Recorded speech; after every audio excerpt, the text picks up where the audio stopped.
Welcome to the United Way 2020 Women's Forum. I'm Barbara Mikulski, former United States Senator from the great state of Maryland. I'm so glad you're here, and I'm so sorry that I'm not with you today. Why? Because today will be powerful. I wish I could be there to see the impact that it will have. This forum is the work of the United Way's Women United. And besides organizing this great event today, this year they're celebrating 20 years of service and support to people in need. That's 20 years of doing good and bringing positive change to the lives of children and families across our region.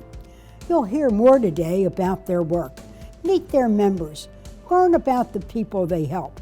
I know you're going to be impressed, and I urge you to get to know them and join their ranks. Women United has a saying. It's one I really can get behind. When there is a need, women lead the way. You know, when I first arrived in the Senate in 1987, there was only one other woman, Nancy Kassebaum, a Republican from Kansas. Today, there are 26. I'm so proud of the role the women of the Senate have had in making change, not only at the macro level, but at that macaroni and cheese level. And I bet many of you are here today because, like me, you want to make a difference. But you know, together, we can make change. Let me tell you that one thing that really needs to change, the fact that so many people, so many women are hardworking, many at more than one job, but they can't make ends meet.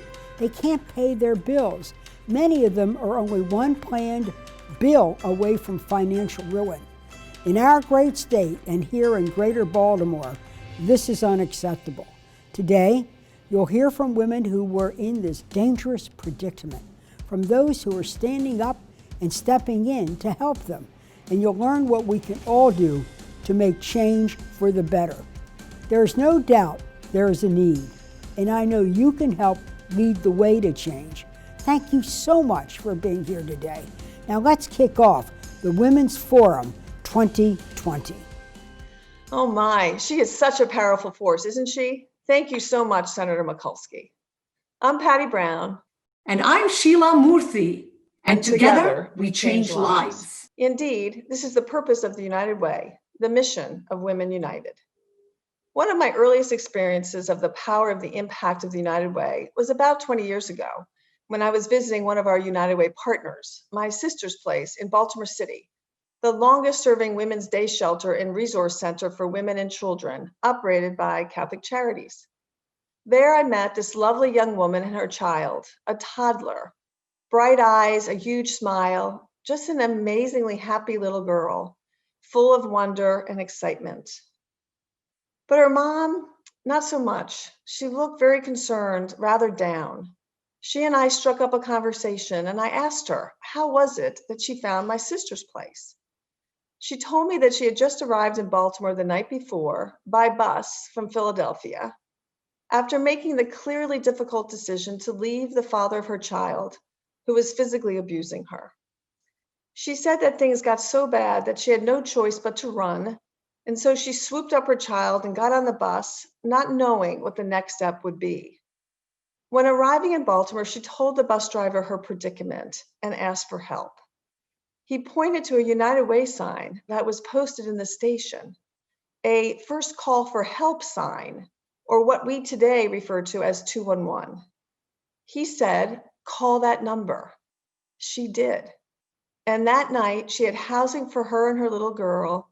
And the very next day, the morning I met her, she was at a resource center offering her a pathway towards a new life. I was stunned, overwhelmed, grateful to know that the organizations that I was supporting were indeed changing lives.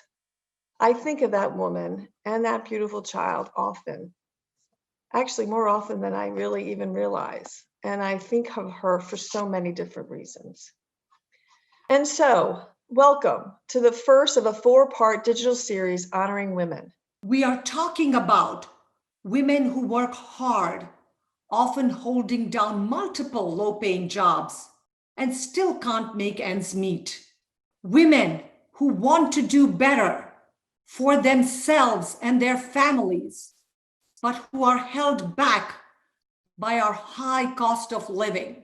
The women who are often invisible. Women who live paycheck to paycheck in jobs that make our lives easier, but whose earnings do not reflect the reality that they are truly essential to our lives and to our communities.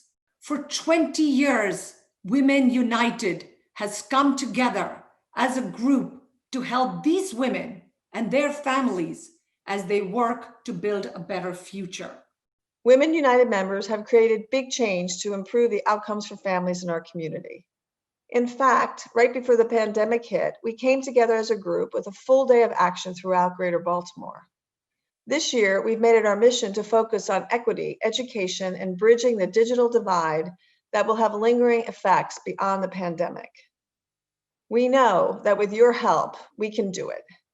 We can't wait to share with you what we've accomplished for so many in 20 years, and we couldn't be more ready for the next 20.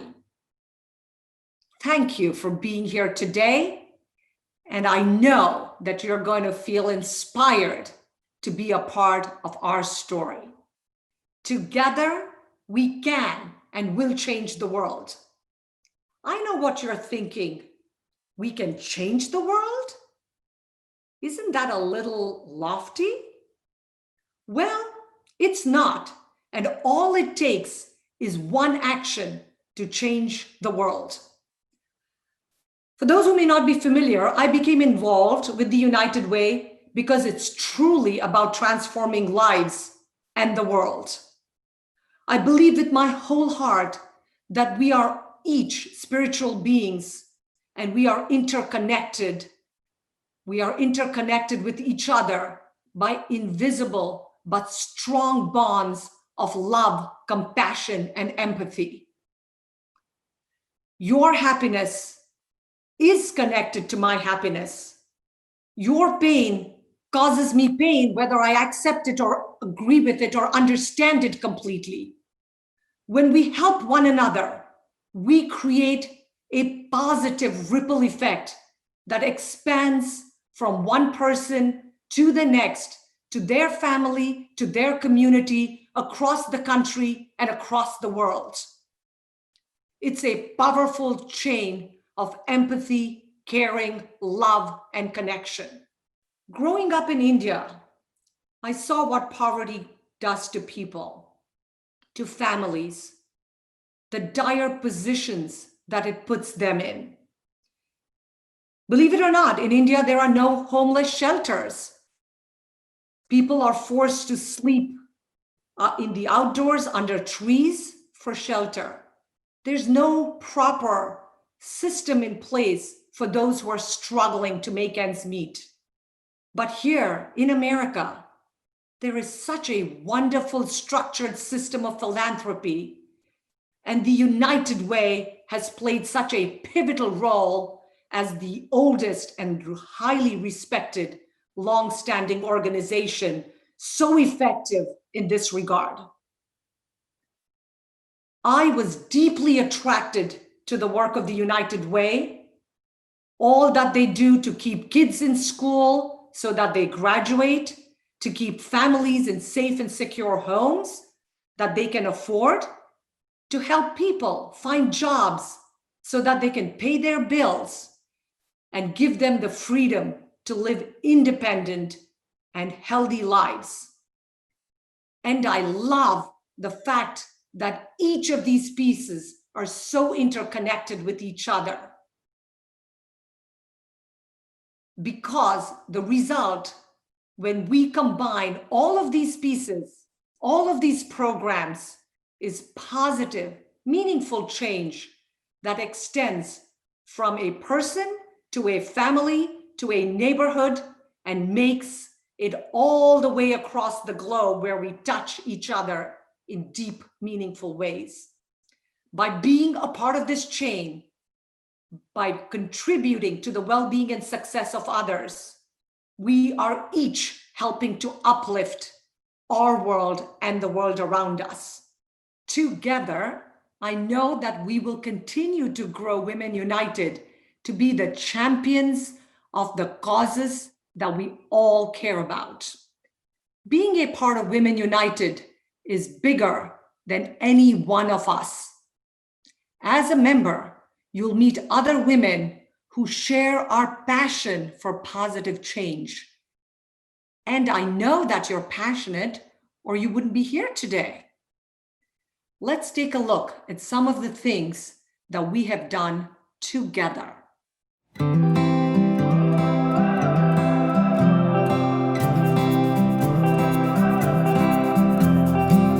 When we get together as women, I think that there's a belief that we can do anything. I'm so excited that Women United has been a force for good for 20 years, for women, for families, for children.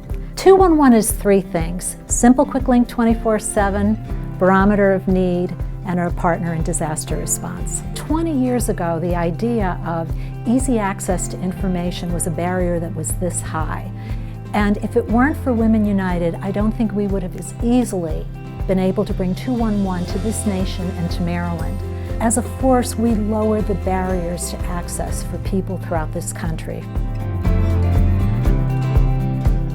Whether your passion is healthcare or workforce development or education, you feel a like-minded connection with the women.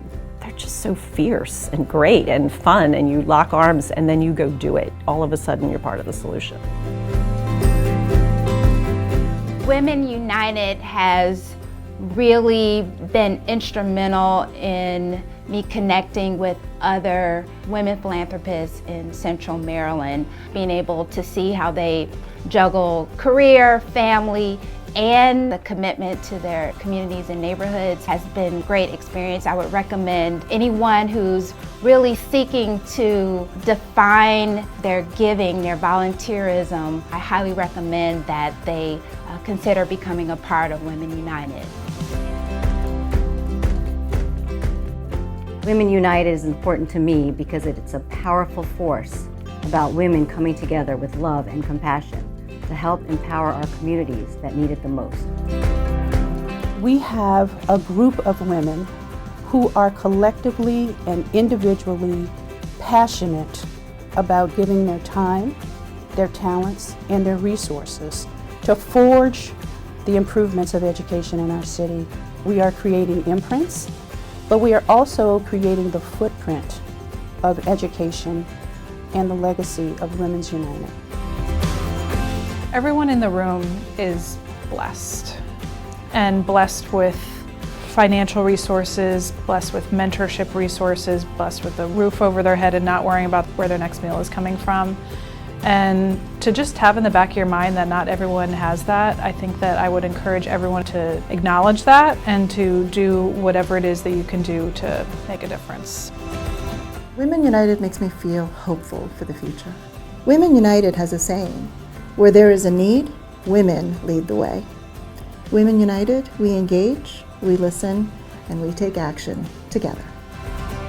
Women United makes me feel that I'm living my purpose in life, to come together for the sake of the community, for doing good and doing well for others. And that's very empowering, that we can make a difference when we truly live Women United.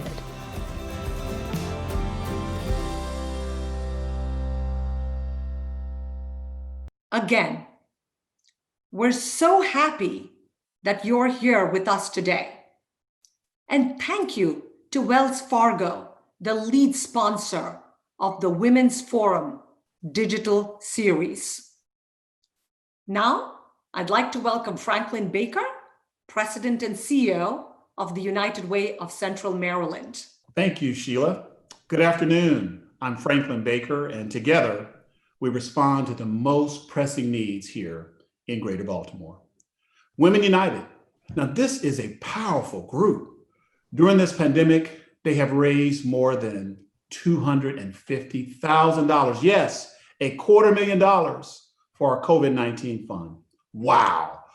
These dollars are hard at work right now in our community, helping our most vulnerable neighbors, many of whom are working hard every day, but still can't get ahead. They're asset limited, income constrained, and employed, or ALICE, as you'll often hear us say. These people are so essential to our economy. They make it possible for us to navigate our lives every day, and especially during this pandemic. I'm talking about our healthcare workers, our first responders, our grocery store and delivery service employees, our childcare providers, our cashiers, and many more. These are all people who are essential to maintaining our infrastructures, but they can't afford the essentials. Every day, they're making decisions that may negatively impact their well-being. Decisions about where they live, what they eat or don't eat, how they get to work, or who cares for their children, and how they manage their health needs and those of their families. A group of United Ways in Maryland, in partnership with Kaiser Permanente, came together to increase awareness of the obstacles so many in our region face to achieving economically stable lives. This series is just one example. We'll be shining a spotlight on the barriers hardworking people face and that we are actively breaking down by promoting equity and creating opportunity. I and my entire team celebrate the more than 1,400 members of Women United and all of you who are supporting our work by joining us today. This is a movement that will require energy, persistence, and hard work, and I know that women are the right leaders to do it. Those leaders include our Women's Forum co-chairs, Patty Brown and Sheila Murphy, the Women's Forum Committee, and all the members of our Women United group. On behalf of United Way and those we humbly serve, thank you for your dedication, commitment, and support of this event. I want to now take a moment to introduce Kendra Parlock, Executive Director of NPower, which connects Baltimore's young adults to IT career success.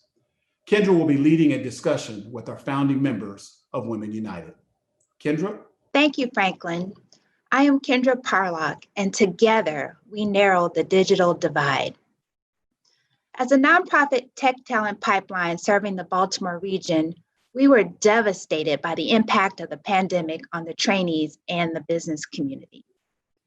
Potentially a vital aspect of the program, the paid internship could not be honored due to the hiring freezes and hiring delays with some of our corporate partners.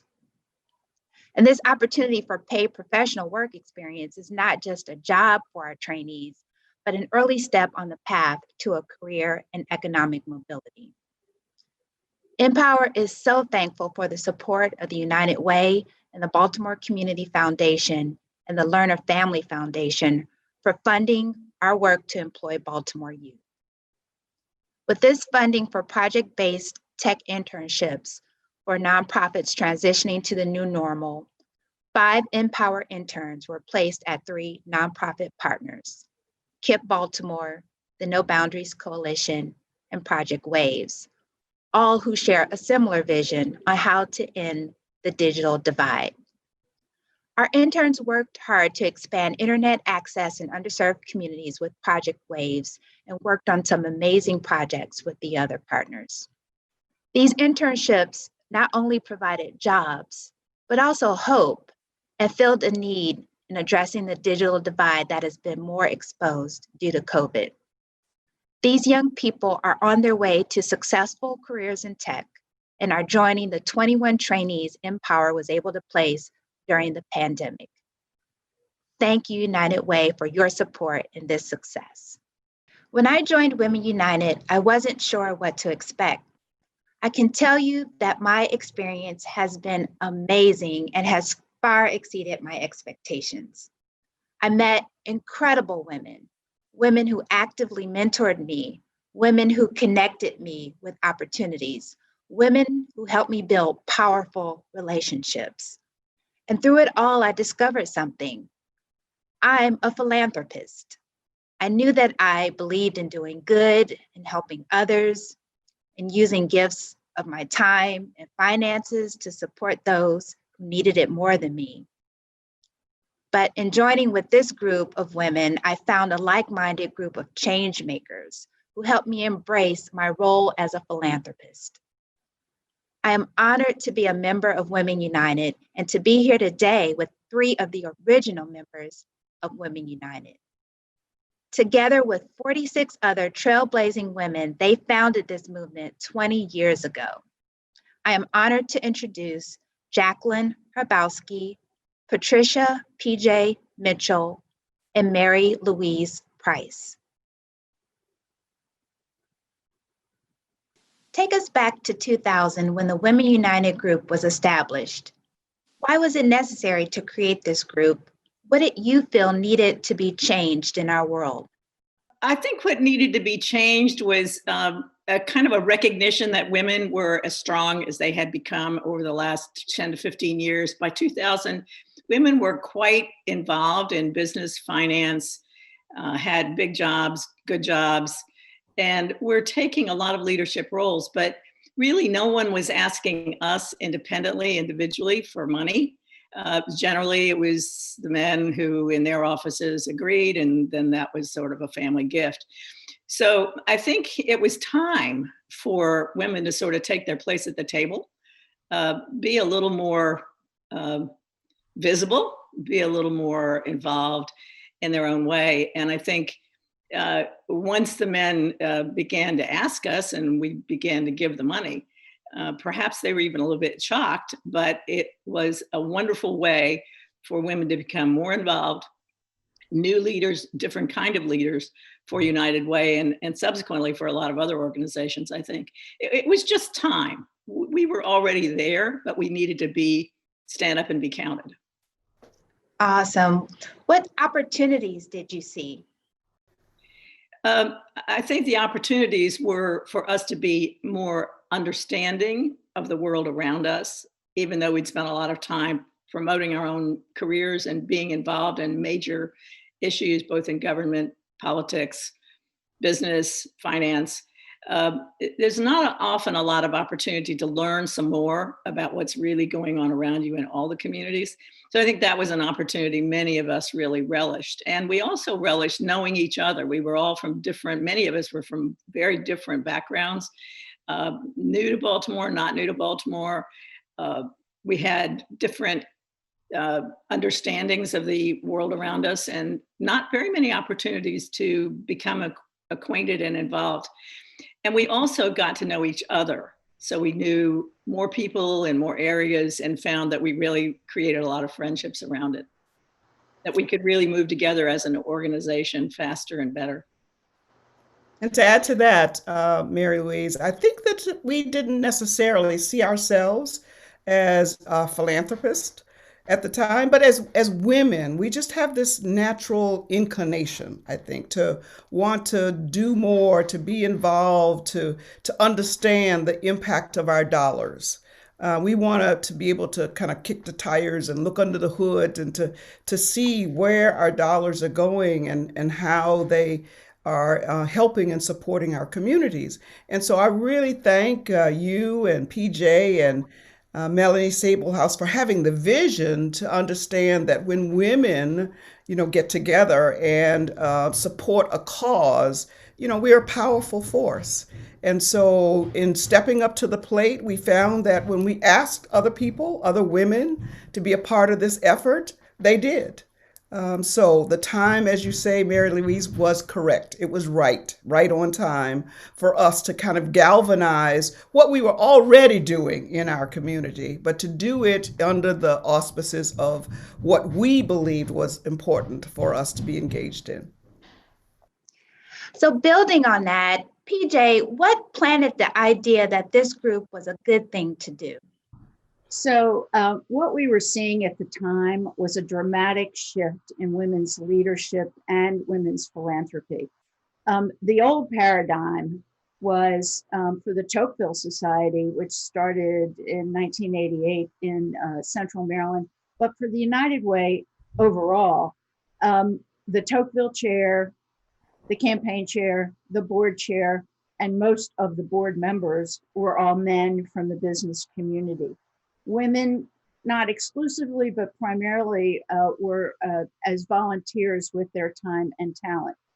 So the new paradigm, which was emerging in the late 1990s, early 2000s, had two specific trends. One, if you think about throughout history, women have been the drivers of social change in the community. As far back as the 1700s, you saw relief societies for the immigrants. In the 1800s, you saw the settlement houses to support women and children. And in the 1900s, you started to see the first women's giving circles. So I would call all of those women philanthropists in that they donated their time and their talent. But trend number two, which was emerging in the 1990s, as Mary Louise mentioned, women had achieved the highest levels in all of their fields. And now, even though there were still pay differentials, women had unprecedented earning power. Women also controlled 51% of the wealth on the New York Stock Exchange. Women-owned businesses were the fastest growing sector of the US economy, with women owning 40% of all businesses, employing 24 million people, and generating $3 trillion in revenue. And women controlled 85% of consumer spending. And ladies, it just couldn't all be shoes. That was Melanie's great line. And so because women live 7 years longer than men, at that time, and still today, women are poised to receive the majority of the wealth that will transfer from generation to generation over the next 20 years, estimated at about $150 trillion. So now women were perfectly positioned to support the causes they were passionate about with a fully economically empowered leadership philanthropy model. However, the old paradigm still dictated that men were asked for the predominant number of philanthropic gifts. So to really leverage this new paradigm, women had to be asked to give. Women had to be invited to the table for their leadership and their philanthropy. In more current terms, women needed to be invited into the room where it happened.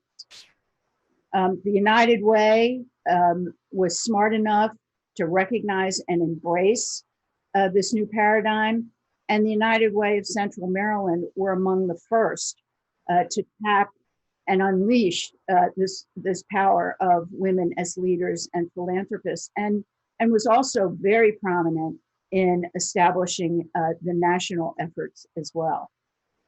Thank you, PJ, for giving us that data and framing the scope for the background. Jackie, I'd love to hear your thoughts. Why was this the right thing to do at the time? As they both have mentioned, I think that there's something unique about women when we think about philanthropy. One thing is that we don't necessarily consider ourselves or thought of ourselves as philanthropists, because generally that means, in the normal sense of things, the huge giving of monies. We do indeed support with our dollars, but women have this kind of unique inclination to want to give, but give with our hearts, with our time, with our energy, and with just general acts of kindness. And so through our involvement with United Way already, we were already engaged in these kinds of things, but there's something about women who are empowered when they collectively put their minds together around a certain vision or mission for what it is that we want to accomplish and support in our communities. And so I think the time kind of helped to galvanize that spirit, where women can work together, come together for a purpose to make a difference. And as Mary Louise and PJ have said, you know, the time was right 20 years ago, and it's still right for all of us to be involved. I just want to mention one other thing, and that is, I'm recalling right now as we're talking, that we talked a lot as a group at our meetings, small meetings, planning meetings, whatever, about exactly what you're saying, Jackie, that we all felt like we had always wanted to help, but as a group, we could really be a change agent, a group change agent and individually change agents. And that's where women were at the time. We weren't willing to just be the helpers. We wanted to really feel the change. And I think that's another thing that gave a lot of dynamism to the whole process. We felt like we were actually doing more together than we could have done separately. Yeah, thank you, Mary Louise. Can you tell me a little bit why you think women are such effective philanthropists? Over the years, what barriers specifically have female philanthropists faced?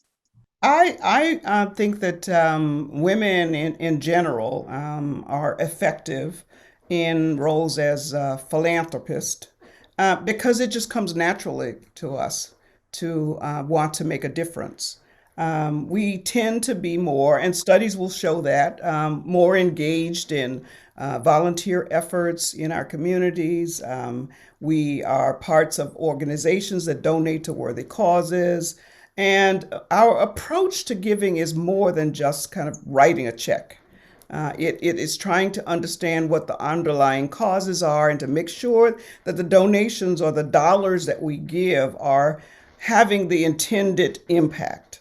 And so it is through our kind of collective efforts when we investigate and analyze and put our heads and thoughts together about what's important to us as women, what's important to families, what's important to children, that we're able to galvanize and bring other women into the fold. And so I think that was the point at which, we were able to bring this organization into fruition. And surprisingly, when you ask people to be a part of it, they step up to the plate.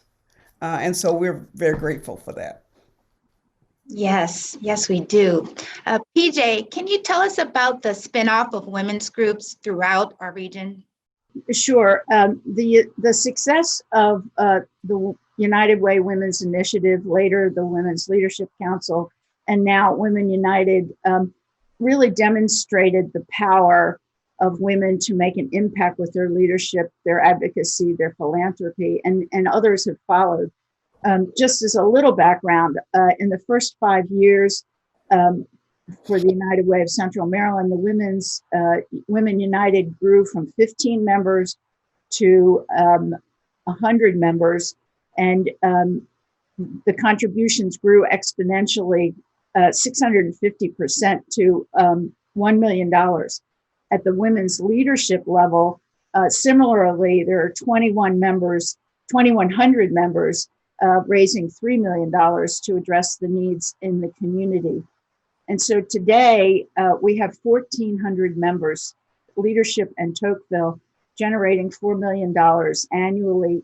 And since inception, $77 million to help those most vulnerable in the region. So this exponential growth really did inspire other service organizations to tap into what I call the new paradigm. The American Red Cross, for instance, started the Tiffany Circle. Now, coincidentally, maybe there's no cause and effect, but Melanie Sablehouse, who was one of our founding members, at the time happened to be the vice chair of the American Red Cross National Board. So there may be a relationship there. I don't know. Somebody else can figure that out.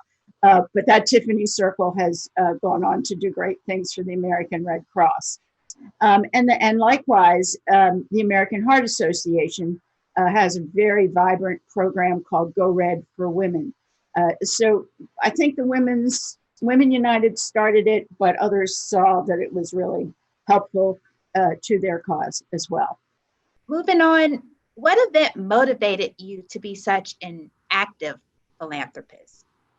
The fact that, we all are products of our environment. And so I recall growing up in rural, segregated Virginia, just seeing my parents being actively involved in giving back and supporting the community. In fact, we seemed to be the kind of dewdrop in for everybody who needed anything.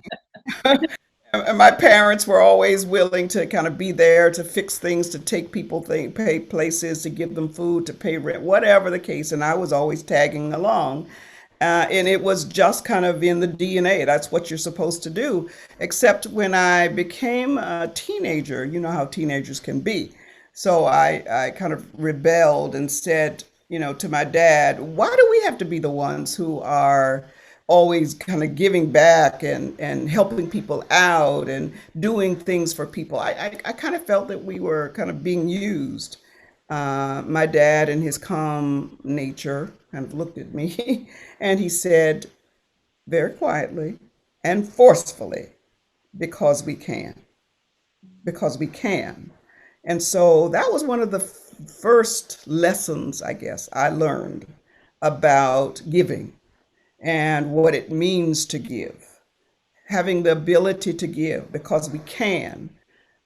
And the expression, to whom much is given, much is required, has been kind of my mantra. You just step in and do what you can. And when we all do that, the world is a much better place. So now I shift to impact stories. Tell us about a memorable moment of impact with United Way. I remember so vividly when we all went to Capitol Hill to advocate and talk to Congress people, senators and representatives in support of the 211 legislation. And this was a national event. So women from across the country all descended on Washington to show support and ask for support. And we had some wonderful people join us. We met with Senator Mikulski. We met with Elaine Chao and Senator Kay Bailey Hutchinson at the time. And it really was a powerful day that I remember vividly. I remember that too. And I would also say that we didn't just meet with the women, but it was quite rewarding to see our own out there doing the kind of work they were doing and the respect that they were being given by their peers for their work, because really that only started happening later on in the 20th century. So this question is for all of you. As 20-year members of Women United, what's one word or phrase that describes your experience? My word is BHAG. Back in 2000, we didn't set bold goals. We set big, hairy, audacious goals. And then we exceeded them. I already mentioned the exponential growth for the Women United in Central Maryland, but the same holds true nationally. In 2004, we set a 5-year goal to achieve $105 million across the country in the year. And I'm happy to say we exceeded that goal in 3 years. We reached that level very quickly. And today we have 75,000 women across the country raising $190 million every year to help their own communities. And just because it's such an astounding number, Women United nationally has raised over $1.5 billion since its inception. Now, I call that a BHAR, a big, hairy, audacious result. Yes, 1.5 billion. Oh, I could top that, but I don't have a one word that would describe my experiences, but I do recall with my long tenure, I guess, and work with the United Way, when my husband Freeman and I chaired the United Way campaign, and I think 2002 or whatever, we went out to so many organizations to talk with them about the importance of giving back and supporting the community. And so our theme was, if not you, then who? If not now, then when? And so that's a phrase that I think we use to kind of galvanize folks to say, you're a part of this. We need your support. You need to be involved. And to make a difference in the community, we need everybody to be on board. So that's the phrase that I remember. Thank you, Jackie. And I think my comment would be a lot more simple. I think For me personally, it's been a very satisfying result. So satisfaction in friendships and making a difference and being a change agent, it just enriches my life hugely, way more I feel I've received than I've given. And Mary Louise, do you have one word that describes why you chose to? Is this the name of a song, Satisfaction? I love it. Yeah, so we have BHAG, we have if not now, then when, and we have satisfaction. Love it. Whatever. Jackie, Mary Louise, PJ, thank you. Thank you for your time. Thank you for your insight. Thank you for your talent and treasure. It was great to reminisce and loved hearing what you guys had to say. That's great. It's a pleasure. It's great to reconnect. Indeed. Thank you, Kendra. You wonderful moderation of this event. Yes. Thank you. So much fun. It's like being a fly on the wall. So thank you for creating a platform for women to step onto and step up, and for lifting other women up with you. Thank you.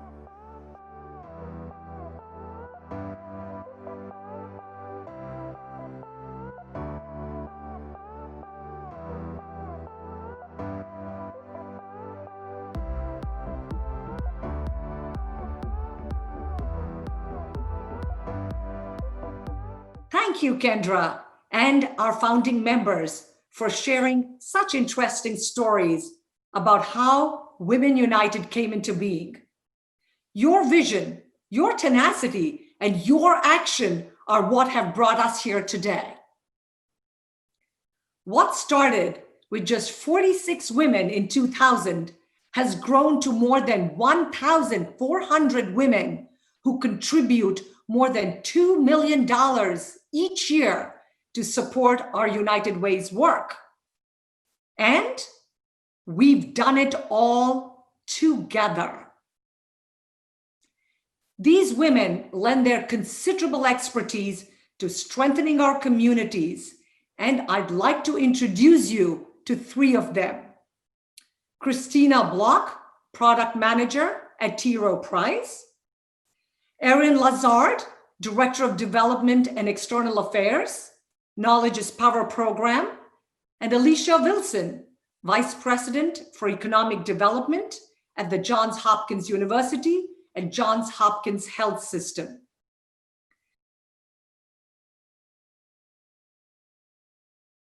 These influential women are the next generation of leaders in our community, and we're so pleased that they can join us today. We asked the last group of women to flash back to 2000, but let's fast forward now. Alicia, thinking about today and the future, why is it so crucial to lift women? It is crucial for you to lift women because women by their very nature look to empower others. So when we think about how do we lift all segments of our community, women have to be at the forefront. Thank you, Alicia. Christina, knowing the hardships that so many hardworking women encounter, what do you think needs to change in our community to break down the barriers they face? Great question, Sheila. Barriers that women face in our community start with accessibility. Providing programs, providing platforms, providing opportunities for women to succeed in our Baltimore neighborhoods, in our surrounding counties, both professionally and personally, will only help drive the change that we seek to have in this environment that we're in today. Thank you, Christina. Next, Eryn, why did you want to work with United Way? What has the affiliation made possible for you? Thanks, Sheila. So I work in the education space, and I have found that working with United Way has given me a much clearer picture of the complex issues that affect all the families and children that I work with, because we know that there's none of the issues that United Way focuses on lives in a vacuum. None of them work in a silo. They're all very interconnected. And so the solutions also have to be interconnected. So that's really helped me to better understand the context in which, frankly, I work. It's also given me more tools to share with families that I work with. And personally, I went to a women's college, and I didn't realize until the last couple of years how much I had missed that camaraderie. That I think, as Alicia mentioned, there is something really special about how women lift each other up, and working with the education committee and the other members of United Way, Women United it's been that kind of camaraderie and fellowship I've really been missing. Thank you, Eryn. So one thing to add to Eryn, my journey with United Way began about 10 years ago. And originally it was a line item. I participated in my company's work giving campaign. It wasn't until I joined Women's United 6 years ago that the impact that my dollars became more personal to me. I got to see where the dollars were going. I got to participate in programs, meet amazing women through the various events that we had, and really see the impact that United Way of Central Maryland is making in Baltimore and the surrounding counties. Thank you, Christina. Alicia, what do you want to see Women United accomplish in the next 20 years? What I want to see Women United accomplish in the next 20 years is to really demonstrate how much more we can do united rather than individually. Women are always about doing great things on their own. But when we really come together, that's when we can drive impact for our community in a much greater way. Perfect, makes sense. Thank you, Alicia. So Eryn, if you had to complete this sentence, we are Women United. We are not afraid of the future, because we are going to work together to build the future that we and our families and our community deserves. We are women who empower, who thrive and grow individually and collectively. We are Women United. We join together to create a diverse and collective group to ignite change. Thank you. That sounds awesome. As I said, we are Women United. We are awesome. We rock. We change the world. So thank you to each of you for those wonderful answers. Christina, tell us about a memorable moment that you've experienced with the United Way. Absolutely. I recently had the opportunity to speak with children at Marie G. Faring Elementary Middle School and United Way's On Track for Success program. During this time, I discussed their favorite subject, what they wanted to be when they grew up, and how they can improve their report card from the prior quarter. What I learned most and the biggest impact and takeaway from that day was really focused on the challenges and barriers they face outside of school. For example, some of the challenges and barriers these children face include transportation, as well as additional responsibilities outside of school, such as taking care of younger siblings. This impacts their ability to be successful in school, whether it's attendance, whether it's turning in homework on time. So these are the things that I see United Way of Central Maryland trying to come together to find solutions to help these children be successful in their academics. And to speak to Christina's specific experience, I remember when she was at Marie Faring, because at the time I was part of that school team. And one of the things I think about the programs that we're working with at United Way, the On Track for Success program, for example, is that not only was Christina able to connect with a student, but the work that she and the student do also make a huge difference for the teachers and the practitioners. So it's sort of this innovative, full picture approach that I think that has been really, I think most impressive to me about United Way's approach. It's, the innovation, but also the sort of holistic thinking about how we're solving problems. I really appreciate what Christina was saying and the time that she was able to spend with the students. I was amazed how the students talking to a stranger for 8 minutes, they wanted their voice heard. They needed a platform to be able to share some of the challenges in a setting that they felt safe. So I definitely took away so much more than I ever realized. Wonderful. So Alicia, if I can go to you next, when and how do you use your influence and that of others in your life? try to use my influence in those rooms that people haven't entered, in those calls that people aren't on, in those places where people can't even think about even existing in, to really try to move the needle for them. And so I think about life as a series of critical moments. And at those moments, you need someone to use their influence to make things happen. And that's what I try to do with my influence for others. Alicia, that was a really cool answer. So who is someone everyone should know? Someone everyone should know is Sheila Murphy. She possesses all the qualities of a woman who gives and lives a life, not just of success, but of significance. She uses her resources to be a blessing to others and really encapsulates what it means to be a woman united and doing good in this world. Thank you, Alicia. That is incredibly kind of you. But in fact, the truth is that I get energy and inspiration from each and every woman that I meet.